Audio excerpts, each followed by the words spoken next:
Hello, BookThinkers family. Woo! Do we have a special episode for you today? Today is episode number 21 of the brand new podcast, BookThinkers, Life-Changing Books. And during each episode, I interview one of the world's top authors. As a listener, you can expect to discover new books, new mentors, and new resources that you can use to achieve more and to live better. In this episode, I have the pleasure to interview the legendary author, Robert Greene.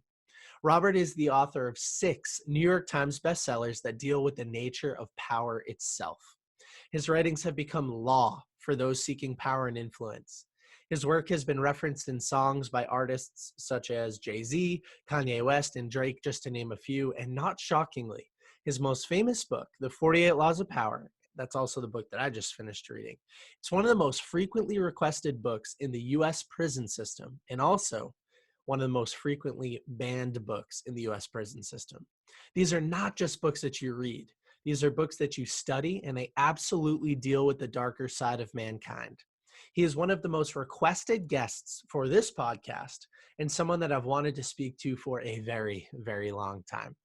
Our conversation today pivots back and forth between his oldest book, The 48 Laws of Power, and his newest book, The Laws of Human Nature. And for the first time, I've also included some fan questions in the second half of the interview.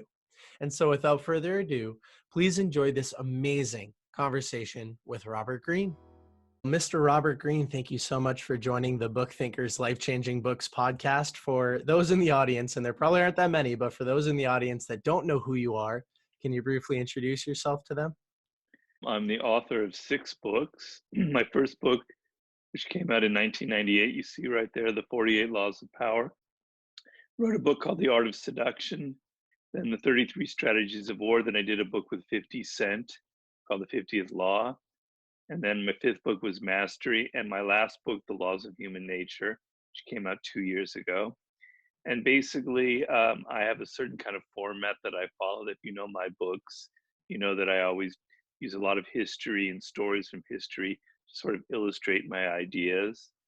And I'm kind of interested in certain particular subjects, such as power, the nature of power, how it works, the dark side of power, being strategic in a very dangerous world, and then how we achieve ultimate levels of success and mastery and creativity in our fields.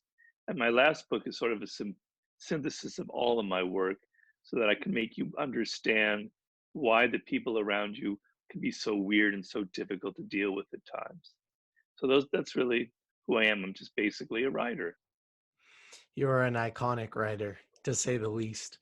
You often write that your writing process comes from a place of anger. And so you've talked about the fact that the 48 Laws of Power was based on the fact that people weren't being honest about how manipulative they are. And so relating that to today, here we are 22 years later. Do you think that social media has compounded that problem, that we're hiding behind manipulation more than we ever have? Or do you think that it's sort of opening that up and we're being more vulnerable and transparent about it? Well, people have always been manipulative. I talk about it, why they are in all of my books. I think it goes back to childhood. There's something wired in our nature. And also, if you study primates, you study chimpanzees, for instance, you know that they're nicknamed the Machiavellian animal. They can be incredibly manipulative. So it's something wired into our nature. It would take hours to discuss why that is so. Social media, it doesn't necessarily make us more manipulative than we already are. It just makes it easier to disguise. So, for instance, I talk a lot in my last book about the dark side of human nature, what I call the shadow. So, you get a lot of people who have kind of trollish behavior on the internet. We've all dealt with them. And they kind of come in with these sort of nasty comments designed to get under your skin. But because they're not there, because they're not in front of your face, they can kind of get away with it. They can pretend that they're a tough guy or a tough woman, and they don't have to take any consequences for it. So you're able to kind of discuss behind the screen, behind the anonymity of the internet, you're able to get away with more of the kind of nasty behavior that a lot of humans are prone to. So in that case, what it does really make worse, though, are things like our propensity for feeling envy, which I talk a lot about in my last book. And it also helps us channel our aggression. So, we live in a social world where everyone has to be so incredibly politically correct, right? And so a lot of people have a lot of kind of frustrated anger and aggression that they can't get out. But on social media, with nobody seeing who we are, with this incredible mask that we can wear, we can get out all of that aggressive impulses that we feel. So it kind of accelerates sort of some of the dark qualities in our nature, and maybe it makes us a little more manipulative. I don't know. That's an interesting question. Hmm. Yeah, well, that's an interesting answer. And I know that the manipulative side of things, which is what the 48 Laws of Power and a lot of your writing is about, as you just mentioned, it's considered dark. It's considered taboo. We don't love to talk about it. Why is that? Why do we like to talk about the flowery things in life and we try to hide some of the more manipulative things? Well, we like to think of ourselves, I talk about this in the introduction to the 48 Laws. We like to think of ourselves as these highly civilized, sophisticated, very modern. We live in a world of such technology. We're also woke. We're also socially aware and everything like that. And this has been going on for decades. It's not just 2020. And so we will admit many things. We will admit our sexual proclivities and all those kinds of other things that used to be so hidden. But we never, ever like to admit that we're interested in power. It's like a dirty little word because that reveals that maybe we're not so woke, we're not so politically correct as we pretend to be. We wear this mask in society where we're all so caring and interesting and forgiving and loving. And there are people like that, and those are good qualities. I don't denigrate them. But the reality of these other impulses that we all feel and these other actions that we all take in life, we all have a manipulative side to our nature. And if you ever watch children, you see how early on in life a 3-year-old begins to become manipulative, but we don't want to reveal that, you know? So political figures are the most Machiavellian, power hungry people of them all, though business people certainly are as well. But they want to present this veneer of what they really care about is their constituents, is helping the world. It's like they're not interested in power. That would be to admit, as if you like that, like you were into bestiality or something. It's of that nature, right? And so something like the word ambition is like a dirty little word. You don't want to admit that you're an ambitious person because that means you're only thinking of yourself. And we're bred now to always think that we're always thinking about other people, which is a lot of bullshit because 98% of the time we're thinking about ourselves. Even when we're being woke and acting like that, it's to impress people, it's to get people to like us. So even our politically correct behavior is to kind of garner likes and all that other stuff. It is selfish. We can't get out of so much of our selfish behavior. And so I get really angry because I get sick of the hypocrisy. I want people to realize, to come to terms with who they are as a human animal. They are an animal that has certain qualities and traits. They also have a higher part of their nature that many of us can work to overcome, and that's a good thing. But I want us to realize that we have this side to ourselves, that we're obsessed with power and that we're obsessed with our status in society. And what inspired the 48 Laws of Power was I worked prior to writing books in Hollywood. And the hypocrisy in Hollywood was so thick you could cut it with a knife because everyone there has to be incredibly liberal in favor of the best causes. It's all about the art, it's all about promoting humanity. But you work in that world and you see how executives and directors and producers are, and they're just so goddamn power hungry. So really, what they want is power, but they disguise it with this veneer of being so liberal and so caring and all that stuff. And it got me really angry. And I've had 80 different jobs in my life. I've cataloged this, discussed it with my girlfriend. We kind of wrote them all down. And it's not just Hollywood. I've seen it when I worked in New York in journalism. I've worked in many different fields. I worked in hotels. I did construction work. I taught English. I worked in a detective agency. And all of that manipulative behavior, it's everywhere. So I just wanted to show people what really goes on in the world of business, politics, or wherever. I know you're a very sought after consultant for a lot of celebrities and politicians and things like that. And so to have the ability to ask you some personal questions about power is, I'm very grateful for that opportunity. And it's also why I wanted to bring in a lot of fan questions for today. One question that I have about power in your own personal branding: recognizing manipulation as part of our human nature, in your individual life is obviously something that we should embrace. And I'm a big fan of that. You're right about it. But should we make that part of our persona? Do you think that it's beneficial to brand yourself and to make, No, no? Okay. absolutely not. Absolutely not. Most of the laws of power are about playing the game of appearances. So I talk about how you need to disguise all of these maneuvers. You have to appear incredibly democratic. You have to appear incredibly caring and politically correct. Otherwise, you're going to suffer for it. You'll never get far in this world. So you do what Napoleon advised. You put your iron fist inside of a velvet glove. So people feel the velvet glove, but there's iron behind it, right? So they only see your soft side, your caring side, your loving side. But behind the scenes, you know that you have to be sometimes tough and hard. And one misconception people have about the 48 laws of power is that I'm advocating all of these laws, which I'm not. A lot of it is I'm showing you what goes on in the world so that you can play proper defense, right? So I have a law in there, always get other people to do the work, but take the credit for it. And really, what the law is about, that other people are going to do that to you, which is sort of how Hollywood operates or journalism operates. Other people do all the hard work, but the director's name, the writer's name goes on the credits, right? And so, crush your enemy totally. I'm not telling you to go out and crush your enemy totally, but you look at any business today, and the business dynamic, particularly for larger businesses, for instance, in the tech world, is if there's any competitors, you have to crush them out of existence. You have to buy them out. You have to get rid of them. And when I wrote the book, the kind of paradigm of that at the time in '98 was how Microsoft dealt with Netscape. They didn't sort of just kind of say, okay, let's work together, blah, blah, blah. Let's all be nice and fair. No, they crushed Netscape, so it never existed anymore. They bought it out, etc.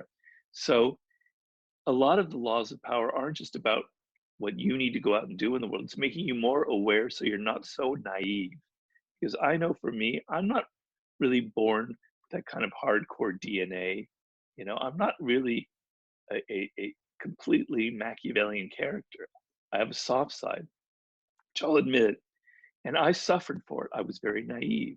So law number one is never outshine the master. And the idea is that your boss, your master, the person above you has an ego. You don't think so because they're powerful, but they have an ego.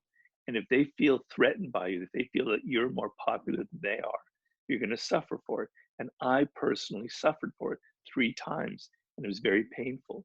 So a lot of the book is to help you prevent you from making mistakes and to be more aware of what the sharks out there are doing.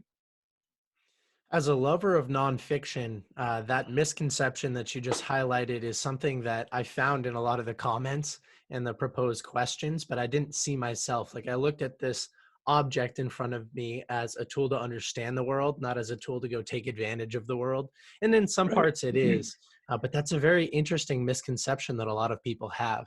And so Yeah. when you were writing the book, as part of the marketing and branding when it was first published. Did you highlight that misconception as an opportunity, or was it something that you sort of realized after the book was out that people might start to characterize you as this power hungry person when that's Oh, not? I knew that was going to happen because of the nature of the book. I'm not stupid. I knew that it's kind of hard. The book is harsh. It's got a hard side to it, and I knew it was going to shock shock people, and that people were going to think that I was that character.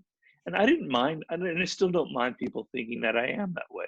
That's great. It makes people a little bit intimidated when they meet me, which they shouldn't be because I'm not really a threatening person. But I didn't mind the fact that people would have that. I tell people if you want to make a book that's successful or make a movie or anything, you have to be controversial. Controversy gets attention. Mhm. So the book is sincere. I meant it. The laws are there. They're real. And if I kind of accentuate that kind of dark side of human nature with my stories, etc. It's because I know that's going to get attention. And so if that some of that attention comes to me personally, I'm tough enough. I've got a thick enough skin that I can take it. Yeah. Yeah, I was fascinated to read through that lens, actually. I mean, I read with a couple different shifting perspectives throughout the book. At one point, I was reading, okay, how can I apply some of this to my own personal life? How can I apply it to my business? But then at certain times, I caught myself thinking, wow, Robert used this law to make this book more popular, which is very I did. fascinating to me. Yeah. What was, Yeah. now I'm curious, and this was also a fan question a couple times, like what laws helped you market and sell the book and make such a big impact? Like, what were some of the laws that, as you were writing the book, you thought, wow, I'm going to apply this to the book itself? Well, court attention at all cost is the obvious one. So the idea comes from P.T. Barnum, who's one of the icons of the 48 Laws of Power. And P.T. Barnum said there's no such thing as bad publicity, right? So he courted all kinds of controversy. He courted people hating him and thinking he was a fake because he knew any kind of tension. His name in the news was a good marketing tool. He was the first kind of genius of that. So I, wrote the book knowing that I needed to court attention at all costs with the titles of the chapters, with the way the book was designed. And I worked with a very great designer who packaged the book, but we had that idea in mind about courting attention with the way the cover worked and the way the inside looked to get people talking about it. Because the best way in the modern world to publicize your business or a book or anything is word of mouth. People are so cynical now that ads and publicity have very little effect. But if other people are like, wow, there's this book out there, it's really like crush your enemy totally, blah, blah, blah. Well, it's going to get attention, So that was one law. Enter action with boldness, you know. Don't go halfway. Don't kind of make the titles be sort of accurate but not exciting. Be bold. Be bold with how far you go. Take it as far as you can. If I'm discussing con artists, which are a major component of the 48 Laws, excuse me, because I think con artists are kind of a modern icon of power figures we find everywhere.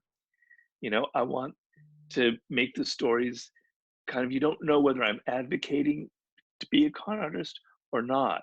Well, that's good, being bold, and that's courting attention. Then, create compelling spectacles. The look of the book, if you open the book up, you've never seen a book that looks like that on the inside. And you can hate it for that. I mean, I'm not touting myself, but it's unique. It's got the stories on the margin in different colors. It has very nice layout, and then it has these kind of word poems that are very weird in shapes, etc. So it's very striking on the inside. So create compelling spectacles, that kind of thing. I could go on, but those are some of the laws of power I have. And then also, for me personally, there's chapters in there about kind of being mysterious and absent and not letting people not know who you are so they talk about you. And initially, I was very careful about that. I didn't want people to know who I was or who was this person who wrote the book, so that there was this air of mystery around me. I mean, those are some of the laws. Yeah, I could go on and on, but we don't Oh have that no, much I'm sure you could. And I love everything that you just said. And in the future, when I write a book, this will be the Bible that I sort of use by my side. time. Okay. As far as developing a marketing and branding strategy, it really is brilliant. I mean, I even have a friend who hates reading. Now, I'm the nonfiction book guy, but I have a friend that hates reading. He only owns one book, and it's The 48 Laws of Power. And he's Well, done some YouTube videos and he's listened to some content, but he has it because it means something. It is a status symbol to him. When somebody comes in the house and they see the book, it sets the tone. And that is his bold move. And I right. really thought that was fascinating, in Well, I preparation know. for this interview. Oh, go ahead. Yeah, Joe Rogan. I was on his show once. Joe Rogan said that's the only book he's ever read. He's the same way. So that's quite a compliment coming from him. So yeah, He is the number one content guy on the planet right now, huh? So that is yeah. quite a compliment coming from him. Yeah, that's fascinating. To transition briefly to the subject of human nature, and then we can go back to the 48 laws. I saw in an interview you said that the celebrities and politicians and powerful people that you consult with, the number one issue that they have is the inability to understand the people around them. And Right. so that, you said narcissism and things like that, focusing on sort of maybe your single talent and just excluding everything else, that is growing and growing and growing. And so here we are in 2020. Why do you think that humans continue to struggle with these skills, and why are we getting farther and farther away from our human nature? Well, we can never get far away from our human nature. It's like trying to run away from your own shadow. It just follows you everywhere. So it's there. You can't get rid of it. The more you try and deny it and repress it, the more it comes out in some other way. So there's no running away from your nature. The only thing you can do is deny it. Mm. But if you think about it very simply, we're a social animal, right? That is the source of our power. Because as animals, we're actually physically weak when you compare ourselves to like a tiger or a leopard or animals that were much faster and stronger than we were. Our only power is as a social animal working together in groups. And that's who we are, and that's our nature. And it's wired into how our brains are designed. But if you look at the past, you only have to go back 100 years, maybe even less sometimes. People did not have the internet. They did not have television. If you go far back, they didn't even have radio, or they didn't even have the telephone. The only entertainment, the only source of pleasure in their life was being around people. So they were constantly interacting. They were constantly going to parties, to dances, to soirees, to clubs. They were continually interacting with people. And like anything, being social is a skill. So if you're alone, if you've ever noticed in your life that you spend a couple months alone, and then you suddenly go into a meeting or something, you're a little bit awkward. It takes you some time to adjust, right? You get too used to being alone, and you're not used to being around people a lot. It develops a kind of a silent skill where you develop a sensitivity to them. You don't have to say it in words. You pick up their moods, their emotions. You understand what envy is because you see it in their eyes. You understand who's aggressive because you have a feel for it. On and on and on and on. And we have divorced ourselves more and more and more and more and more from this. So it's been going on for decades, but social media, the internet, our smartphones have accelerated this to a tremendous degree. And I've given this story before, but sometimes pre-lockdown, you would go into a restaurant and you would see a couple there sitting at a table, and they were both in their phones. And then occasionally they would look up and talk to each other. They were just mostly interacting in their phones. Then they would share a story. Oh, look at this, this is funny.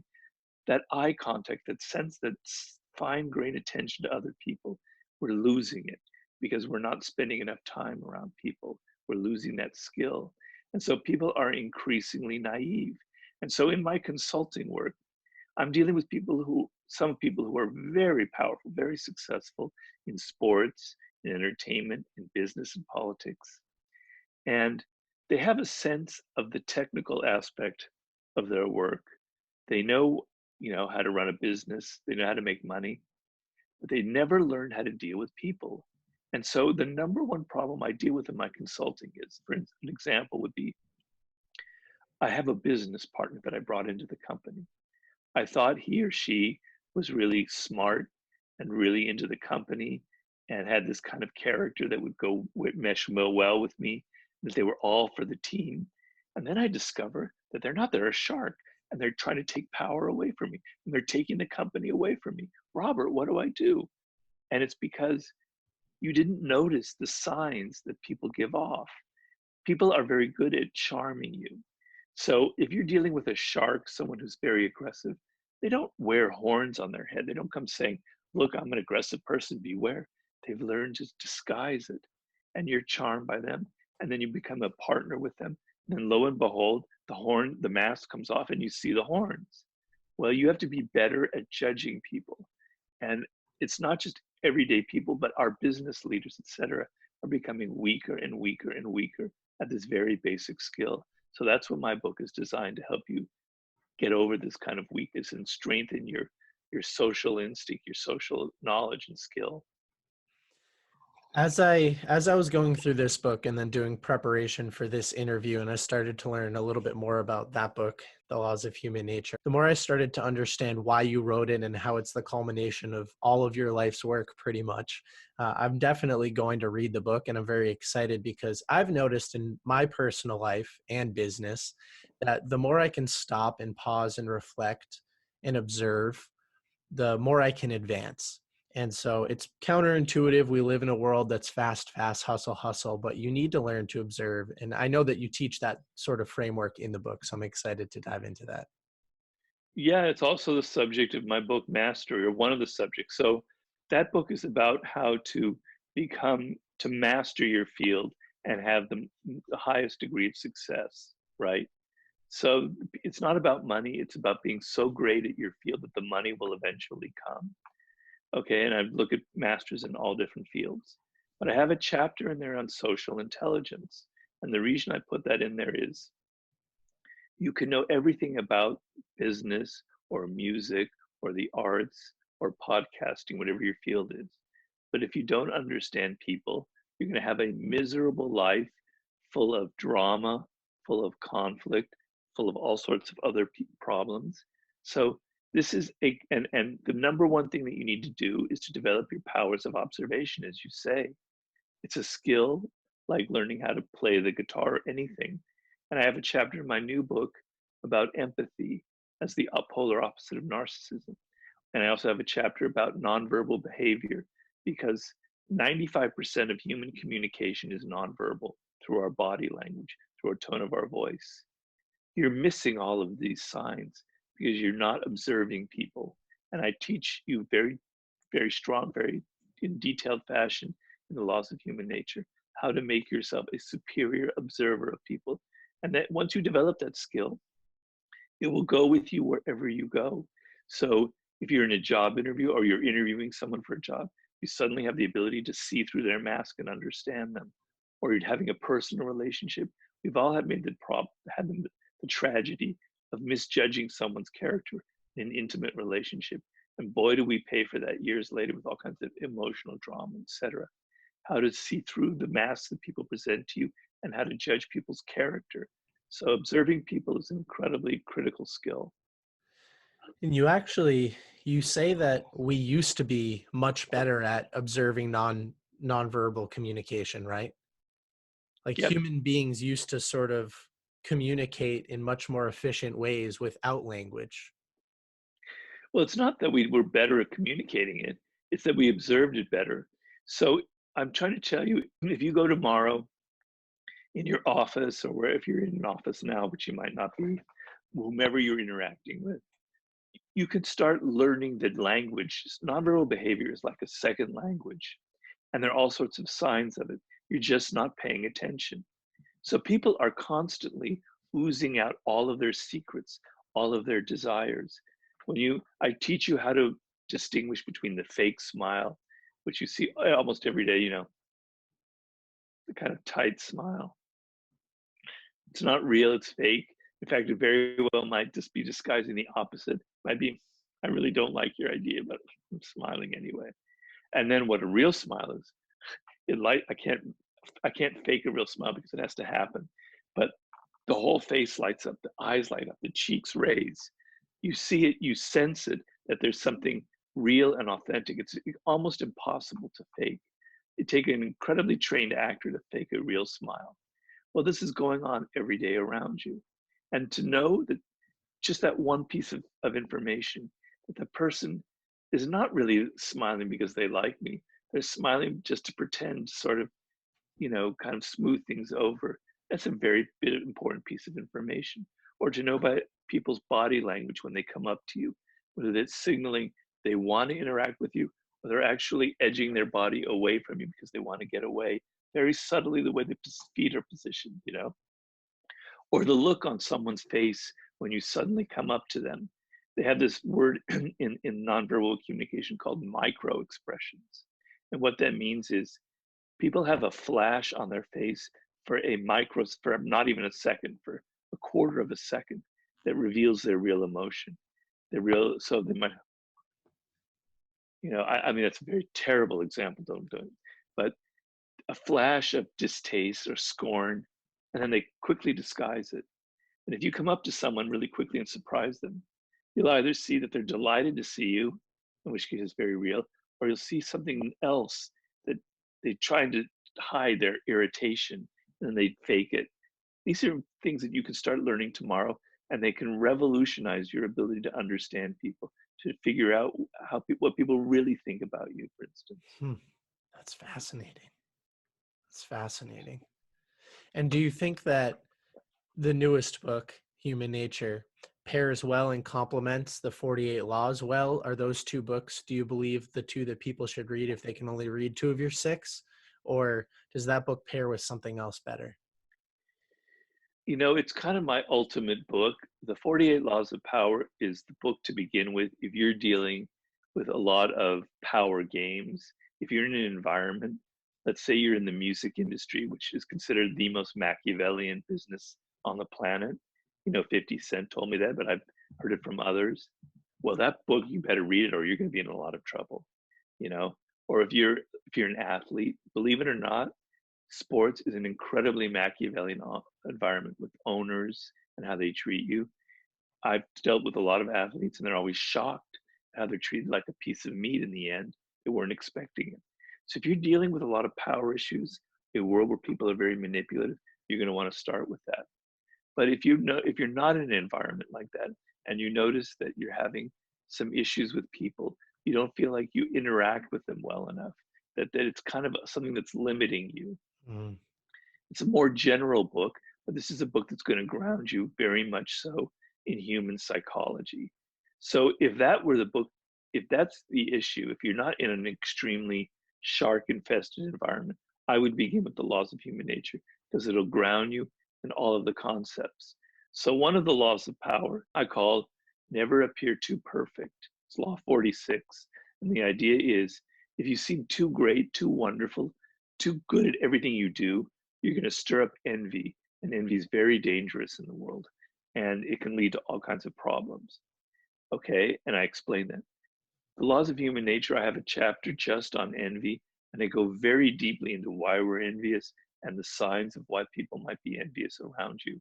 And so the two go together, but the laws of human nature goes kind of more deeply into the psychology. So it really depends on your circumstances. that's great. And that'll be great for everybody in my community to sort of understand the difference between the two books. I'll definitely be putting that little clip up on Instagram for everybody. Last question before we go into the fan questions of mine. I'd love to hear your thoughts on confronting mortality as a subject. I've heard you talk a lot about it, and it's a very popular subject, I think, within my sphere of influence right now. And I've been talking a lot about death with people. So I'd love to have you expand on that a little bit. Wow, why is it so popular? Because of the coronavirus? Well, for me, I got into Stoicism, and one of the principles or All right. aphorisms that really hit home for me was Memento Mori, and I actually got it tattooed. And I have a poster on my wall that says "My life in weeks," and each week you fill in a little circle. And the idea is not morbid; it's beautiful. It's to Yeah. prioritize your time, to be reminded of your own mortality often. That's why I love Ryan's work so much, and Yeah. so that's why it's a big subject of discussion for me. Hey, BookThinkers family, it is time for a quick word about our brand new mobile application, BookThinkers Smart Retention. Now, we built this application because after polling our audience, we found that an astounding 94% of readers want to retain and implement more information from the books they love. Simply stated, many people are reading amazing books, but are often failing to remember their biggest takeaways. It's a problem that I used to face, and our technology helps to bridge that gap. BookThinkers Smart Retention is one location that consolidates all of your biggest takeaways from the physical books, digital books, and audiobooks that you're reading. You could even throw your biggest takeaways from this podcast episode if you wanted to retain them. Once your information is in the app, you can access that information whenever you see fit. And for amazing books like the one that we're discussing today, you can actually turn on systematic reminders, and this is where it gets cool. Reminders reintroduce key information at specific time intervals that will help you maximize your retention of that information. This is called spaced repetition, and it's a technique that's used by the world's most effective learners. BookThinkers Smart Retention is available today on both Android and iOS for $5 a month or $45 per year. We are committed to helping you retain and implement more information from the books you love. And so to find more information about the app, simply search it on the App Store or Google Play Store, or you can go to www.bookthinkers.com and you'll see our mobile app tab. We display a ton of cool information there. Now, back to the episode. Okay, it's the last chapter in the Laws of Human Nature, Confront Your Mortality. And I go very deeply into the subject, sort of touching upon some of your own ideas. Basically, the idea that it's your greatest fear in life, obviously. And we live in a world that very much represses the thought of death. So if you go back again to do this thought experiment a couple hundred years ago, you could not fail to see people die in front of you, literally, physically, several times during your life. You might see it on the streets in a town or a city. You'll see it, people died in their houses, right? If you lived, most people had to kill their own food. They had to kill a chicken. You saw animals being slaughtered in front of your eyes for their food. Death had a presence. It was constantly there. And so people were thinking about it all the time, and they had religion to kind of help them soothe the idea of their own mortality. But death was very present. And we live in this world where it's a complete opposite. We have to repress the thought of it. We can't see it anywhere. It's put into hospitals where it's sanitized, where it happens behind closed doors. Nobody ever talks about it. Nobody tells us this is probably the most important life skill that you could have, to know how to deal with that fear. Nobody teaches it. Your parents don't talk about it. Your girlfriend or boyfriend, they don't talk about it. Nobody. It's a dirty little secret, right? But it's the only reality we have. We're all going to die, okay? So if you're in denial of it, if you're repressing it, which most people are, and then don't tell me that, oh, well, in movies, people are dying all the time. That's kind of a cartoon version of death. There's no kind of emotion attached to it. When you see 18 people being gunned down with a machine gun, there's no kind of empathy or feeling. That is even making the thought of death even more repressed. But when you repress it, it comes out in secret ways. It makes you anxious in your daily life because you're not dealing with the one most important thing. You don't realize it, but it's infecting you on your day-to-day decisions, how you interact with people. So you need to get over it. You need to confront it. And the idea is simple. You could die tomorrow, right? It happens. You have no control over this. You could be young, you could be 24. People die young all the time. So be aware of that and understand that what that means is your time is limited. You don't have these vast decades of life in front of you, but you have dreams and aspirations and things you want to accomplish. Well, this gives you a sense of urgency. It makes you also appreciate everything around you that you see. It makes life more vivid and intense by understanding that any day now it can be ripped away from you. And of course, I personally had this brought home to me like a slap in the face. 2 months after I finished The Laws of Human Nature, I suffered a stroke, a rather severe stroke, in which I'm very lucky to be here, I'm very lucky to be alive. I'm very lucky not to have suffered brain damage. I can write another book.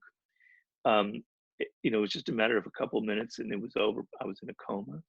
And then I woke from that and my whole left side of my body was gone, paralyzed basically. It's coming back slowly.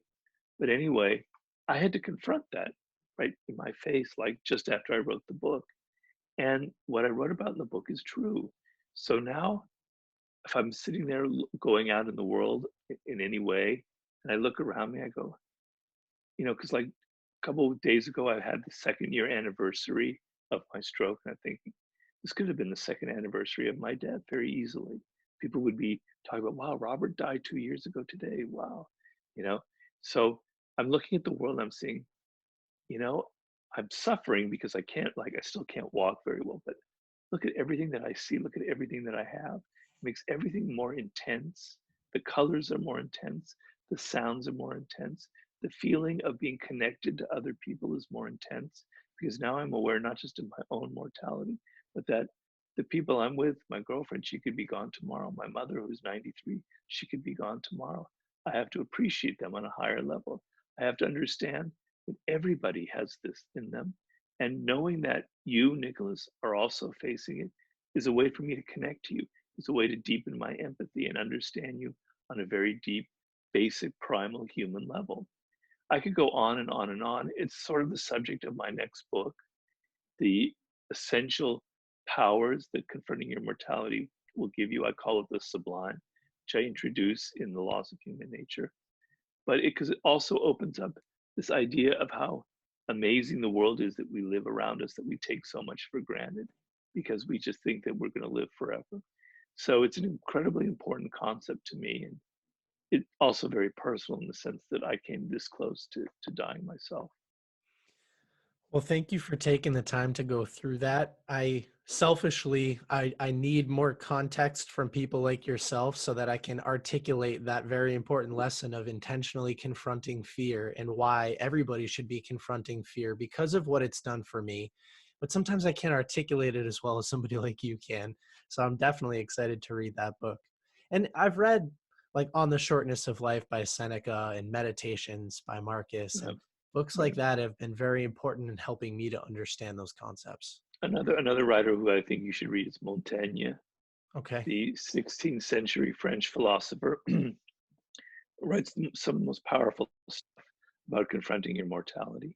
And then, not to toot my own horn, but the book I did with 50 Cent, The 50th Law, excuse me, is all about the power of being fearless in life. And the last chapter in that also deals with confronting your death because 50 himself was shot 9 times there. And he came this close to dying as well. So With 50, I just bought a copy of his new book. So I'm excited to read that, and I'll have to get the it's a good 50th. book. It's a really good book. Yeah. Oh, good. Yeah, I haven't had the chance to dive into it yet, but I'm fascinated by 50. I grew up and I watched that movie that he did about his early life, and Get fascinated. Rich or Die Trying. Yeah. Yeah. Yeah, I listened to a lot of 50 growing up. Let's transition over to some of the BookThinkers family questions. And so I tried to pick some of the more interesting questions and maybe some that are related directly to the 48 laws and also some of the more popular questions. So, one to start right up front, would you be interested in somebody relating all 48 laws to modern day observations? You observe the laws in history and you use very popular examples or some non-popular examples of famous historical figures, but would you be interested in somebody doing that? Another writer. Another writer or collaborating with Yeah. another writer? Well, I don't know. I don't. As we were discussing, life is short. I don't know how much time I have left and how many more books are in me. So I don't know. I'm not a great collaborator because I'm also a control freak. I don't like other. I like to be able to control something 100%. It's one of my own flaws. So, but the problem with doing modern people, and it's very interesting. I particularly like doing it with business people. I'm always doing it in my podcasts or in some of my blogs that I used to do is that it gets very controversial and people get really kind of irritated and political and tribal about it. So, for instance, I discuss Donald Trump and the 48 laws of power because some people think he used a lot of the powers, the laws to get where he is. And I tell people, well, no, he's not somebody who reads books. So I doubt he read the book. He's good at a couple laws, and I say which ones, but I also think he's terrible at many of the laws. People get all upset and whiny, or if they really like him, others don't. Oh, come on, you're just being political here. So you get into all these kinds of issues, but when you're dealing with dead people, they're dead, they're buried, they've been Ah, gone for 50, 100 years. No one's going to sit there and go, well, Napoleon really, blah, blah, blah, blah, because I knew Napoleon and I really love him. No, so and then also time gives us a greater perspective on who they were. So to judge, for instance, whether Donald Trump is truly a person of power, we will not see until 50 years from now when people are looking back and say, man, he really messed up our democracy, or he was the greatest. Oh, but history will be the judge. So that would be the only obstacle to that. But it's a fascinating subject. If there's somebody who wants to write it, they can always send me their ideas and I'll tell them what I think about it. Yeah, when I read that question, or somebody had submitted it, when I read it, I started to think of what would the framework for that book look like. And it was an exciting thing to think about. And I was just curious if people talk to you about that all the time or not. And maybe what you could do is collaborate with 48 different powerful people who want to be exposed on both sides of the law, who in Yeah, the same story, like 50 would say, okay, law number one, here's how I took advantage of it, but here's how I was also taken advantage of. And yeah, something like that. But that's really interesting. that's that's a good idea. I'll think about it. You don't need to put me in your acknowledgments. It's okay. Okay. Question number two. This is sort of a three-part question, and I'll do my best to ask it one at a time. But books. Now, people ask me my favorite books all the time. It's an impossible question to answer. It depends on what you're recommending it for and what phase of life you're in. But right now, what are some books that stick out to you as far as just general books that people should be reading to understand the laws of human nature more outside of your own books? Well, I'm a big reader of history, and I like the older the book is, the more I like it. So I'm not going to be talking about books that just came out the last couple of years. I'm sorry, although there's some great writers out there now. So one of my favorites that I reread all the time is by an ancient Greek historian named Thucydides. He wrote a book called The History of the Peloponnesian War. One of the greatest books ever written. It is so fascinating. It is so perceptive when it comes to people and human nature. But as you're reading stories about the decline and the destruction of Athens as an empire, you're going, wow, these are people I see around me all the time. This is what's going on in the United States. It's very powerful. Mm. I also like, similarly, is the Latin writer Tacitus, who wrote books about the history of Rome. It's also very similar, but he's not as great a writer as Thucydides. I mentioned Montaigne, who's a great philosopher. In times like this, where we're all kind of suffering and afraid and worried, I love people like Schopenhauer, the great 19th century German philosopher. Because if you think that I'm kind of hard and I'm kind of perhaps cynical or whatever, wait till you read Schopenhauer. He has a really, really wicked look at people. I forget the title of his book, but if you look in the bibliography of Power and of some of my other books, you'll find it. I can look at it for a second. But he wrote a book about people, about the art of living and how to judge people. It's really powerful, really strong. I also, in the 48 Laws of Power, have a writer called Baltasar Gracian, who I love, 17th century Spanish writer, who is very perceptive about people. And then my favorite is Friedrich Nietzsche. He's been my favorite writer since I was 16 years old. There isn't a single book of his that I would not recommend anybody out there to read. He's just endlessly fascinating. And he's also a very keen observer of human nature. I read, for one of my books, I researched 300. For my 6 books, I've read probably 3,000 books. So you're asking me, it's like poking your finger in a river and saying, where is that? Where's the river? I mean, I can't figure out which my favorite book. Oh, and Machiavelli, I'm sorry. Machiavelli's The Prince, but also Machiavelli's The Discourses, which is a very perceptive book. Not read as much as The Prince. It's probably my favorite book of his. Well, I've only read a few hundred books. I'm in the 350, 400 range or something like Well, that. And you're young. You're a lot younger than me. that is true. But what I was going to say is that I have such a tough time answering that question. So I can only imagine Okay. after reading 3,000 books in preparation for your writing, it's a very difficult question to answer. But I also like to watch you, sort of how you answered the question was pretty interesting to me. Going back through and relating to books that are timeless. History adds context. And I actually listened to Ryan Holiday and Tim Ferriss discuss this subject recently. They said when you embrace mortality and you realize that we all are going to die, there's only so much time to read great books. And that's why they don't read any books from writers of 2020, 2019. They look at books that have stood the test of time. And that's sort of how they That's a apply very value. good point.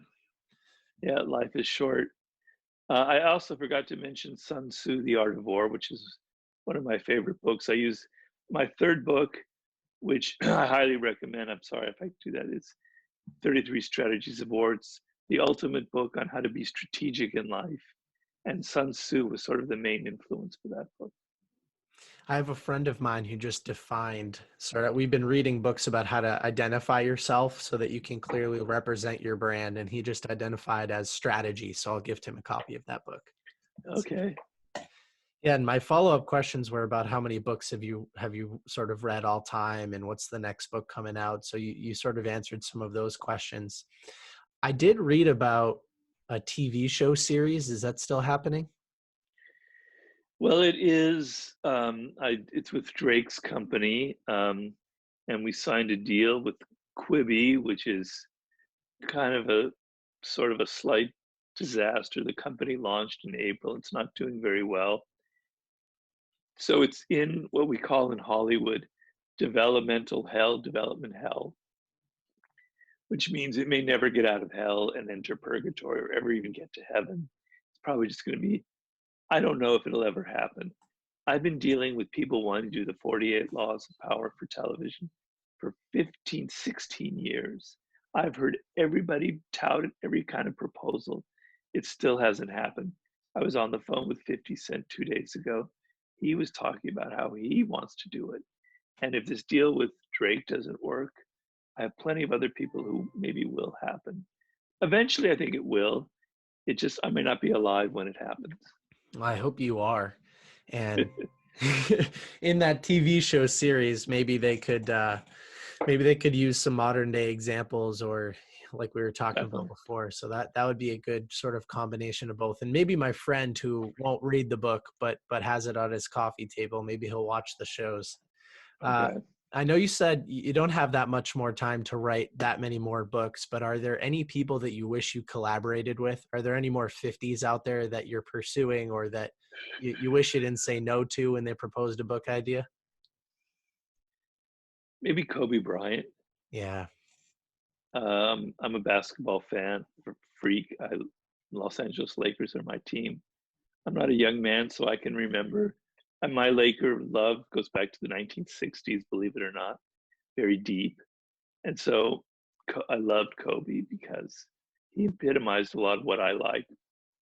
Insane work ethic, incredibly competitive, incredibly ambitious, but he was also a very charming, warm person in many ways, and very smart, really smart guy. I would have loved to have been able to kind of delve into his story and write a book with him about his competitive edge and kind of the laws of power that he epitomizes. It'd probably be more athletes than anybody because I don't really respect entertainers that much or politicians, even maybe business people, but athletes, they're on another level because there's no bullshit involved. You're great because of something inside. You haven't had to deceive people about it. You're not playing tricky little games to become a great, point guard or shooting guard, as Kobe was. Um, so, that would probably be it. And there'd be other athletes, Michael Jordan, somebody like that. I'm sure if I thought about it, there'd be other people, but that's who comes to mind Yeah, right I away. love that. That's awesome. This was another popular question.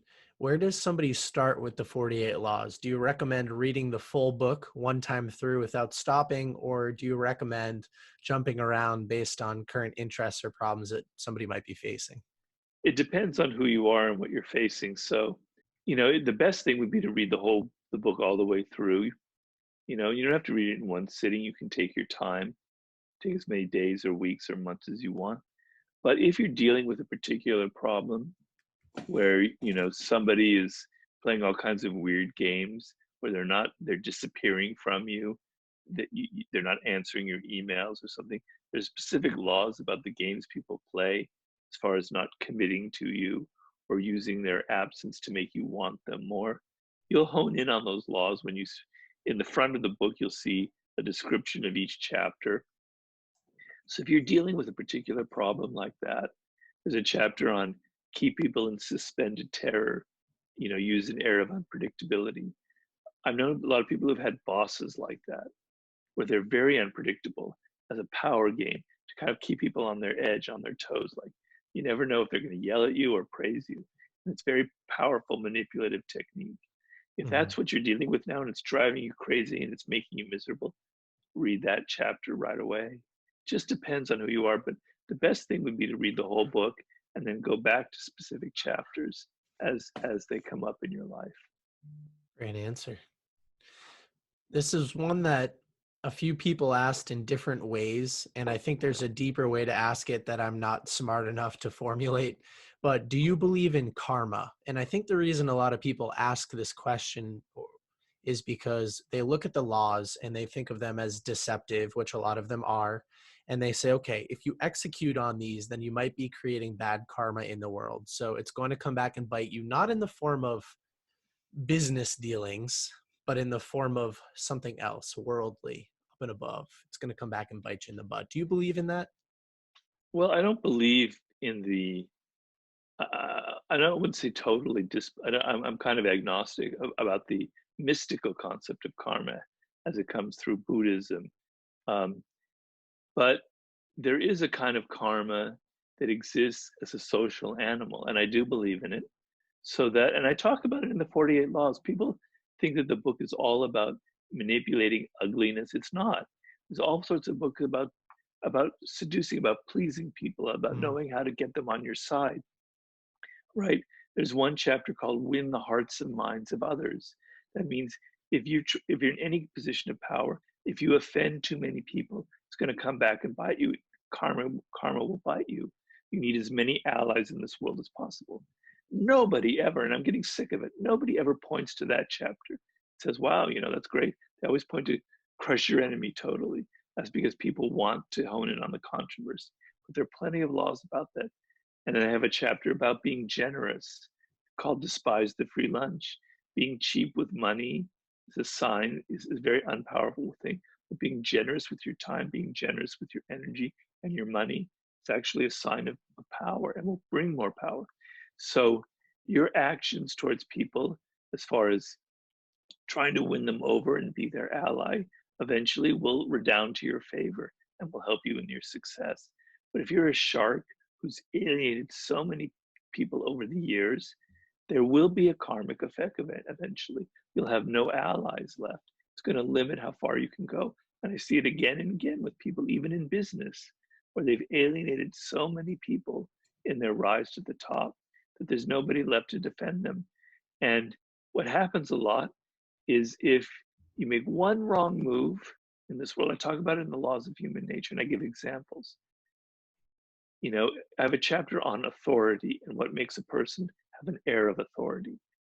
And if you've made so many people upset over time, one wrong step on your part, and all the knives will come out and people will turn against you on a dime and you'll be through. So, in that sense, I definitely do believe in karma. It's a very real kind of social phenomenon. Yeah,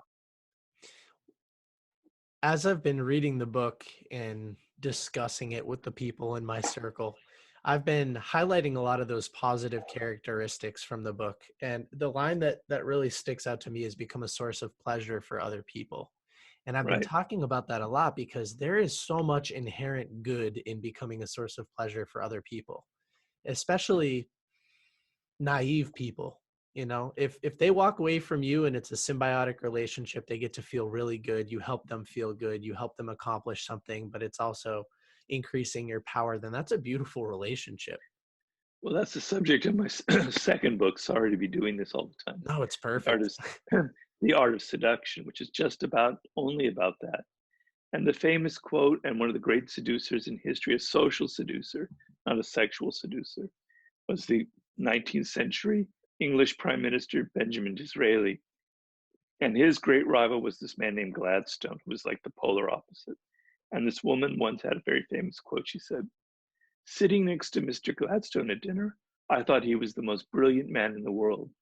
But after sitting next to Benjamin Disraeli at dinner, I thought that I was the most brilliant woman in the world."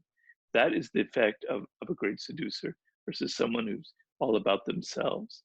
And the power that you have when you make other people feel like they're the great actor, that they're in the limelight, that you're interested in their story. And it's not fake, you are interested in their story, is incredibly powerful, for very incredible, powerful effect on people. Because if you look at it, we go through life And hardly anybody ever pays attention to us as individuals. Everybody sort of wants to use us to help themselves in their life. Very few people are actually really listening to our stories, are actually really listening to who we are and what we want and what makes us different, what makes us an individual. If you're able to do that to another person, to make them feel like you're interested in what makes them an individual, what their tastes are, what their spirit is, what they like, who they are, what's in their interest, you have the secret to unlocking whatever you want from them. It's a great feeling on both sides. Yeah, they say you should listen, uh, not to respond, but to understand first. And Yeah. wow, my reading list is getting longer and longer with your books, as well as some of the external recommendations that you have. And I know we've got to jump off soon, so we'll do one more question. Here's an interesting one. Which law do you think people fall um, victim to most often in day-to-day life? Which law are people most naive to in day-to-day life? Well, it's a good question. The first chapter, the first law is probably what comes immediately to mind. Never outshine the master, because I hear the story all the time from other people in my consulting, people writing me, and in my own life. And the idea, as we touched on it earlier, is in your office, in your work world, wherever you are, there's always somebody above you. I don't care whoever that is. And if you're the president of the United States, there's the public that's above you because they're going to eventually fire you or not. So you always have somebody above you. And a naive person assumes that because that person is in a position of power, they are very strong inwardly, right? That they not only radiate power, but they also inwardly feel strong and powerful. And you're a little bit intimidated by them, okay? But you assume that they are strong. What you don't realize is that the more powerful a person becomes, the more insecure they become. And the more insecure they become about whether people like them. So if you get to the very top, you have insecurities about, am I good enough? Do I really deserve it? But you're also very insecure. Do people like me? Because maybe you had to step on some toes to get there. Maybe you haven't been the sweetest person. And so you're very touchy about whether people like me. So if you go around and you inadvertently and mistakenly make them feel that maybe they're not as smart as they thought they were, or you maybe inadvertently make them feel that they're not as powerful, I mean, as liked as they are, that people maybe don't feel so warm to them as they think that people are, you're in a heap of trouble because you're going to stir up you're going to trigger those insecurities. And when those insecurities are triggered, you are in so much danger you have no idea. What will happen is you will be fired in a week or two, or you'll be demoted, and you'll never know why. They'll come up with an excuse. I worked in a company as a researcher on a television show. I won't name the show. I was the best researcher there was. Of all, if they had 50 stories in a year, 40 of them came from me, and we had a team of 10 researchers. But I made the person who was like my producer above me, making her feel that maybe the person above her liked me more than her, and that maybe I would be hired. And I inadvertently made her feel insecure. And within a month, I had to quit because she was making my life miserable, you know. And I have a story in there about King Louis XIV and a finance minister who wanted to impress Louis so that he could get a higher position in the government. He threw him a party in his honor. The party was the most magnificent party ever in history, and I describe it in the book. Everybody thought it was so wonderful. And then the next day, he was thrown into prison and spent the rest of his life in prison. He never knew why. They were trumped up charges as if he was embezzling money. But the truth was, the party was so successful that it made the king feel that the people liked the man who gave the party more than the king. So you have to think of your boss as somebody who's inherently insecure. And your game is not to make you look so great that you give him or her insecurity and trigger them, but to make them look great. Like I said earlier with Disraeli, if you make them feel that they're smarter, that they're more liked, that everyone loves them more than the reality, then your position is incredibly secure. So people are very naive. They don't realize, and this isn't just with your boss, but in your everyday life, that everybody has an ego. And I talk a lot about it in my last book, about people's self-opinion. If you make them feel insecure about their self-opinion, about their ego, you're going to pay a price for it down the road.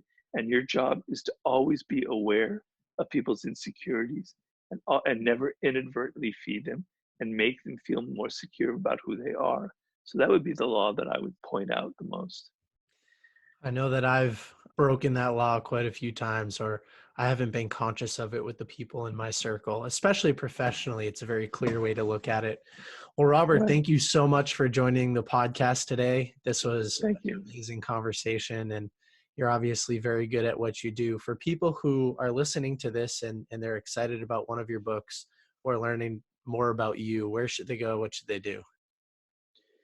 Well, you can get all my books on on Amazon. I have a website that goes back to the very earliest ages of the internet, called Power, Seduction, and War.com. The and is spelled out, Power, Seduction, and War.com. And there you'll find links to my first three books, as well as to the 50th Law, Mastery, The Laws of Human Nature. You also find links to my blog posts, to my Instagram, Twitter, Facebook accounts, and even an email address where you can reach me if you want to. So that would be where I would go. Brilliant. Well, one more time, thank you so much for coming on the show. My pleasure, Nicholas. I really enjoyed it. Thank you. That is a wrap. Thank you so much for taking the time to listen to this week's episode of BookThinkers, A Life-Changing Books. To discover more books, more mentors, and more resources that you can use to achieve more and live better, make sure you check out our website at www.bookthinkers.com. There you'll find links to our mobile application, more podcast episodes, our shop so you can get some BookThinkers swag, and our socials. With that, I'm signing off, and I'll see you for next week's episode of BookThinkers Life-Changing Books.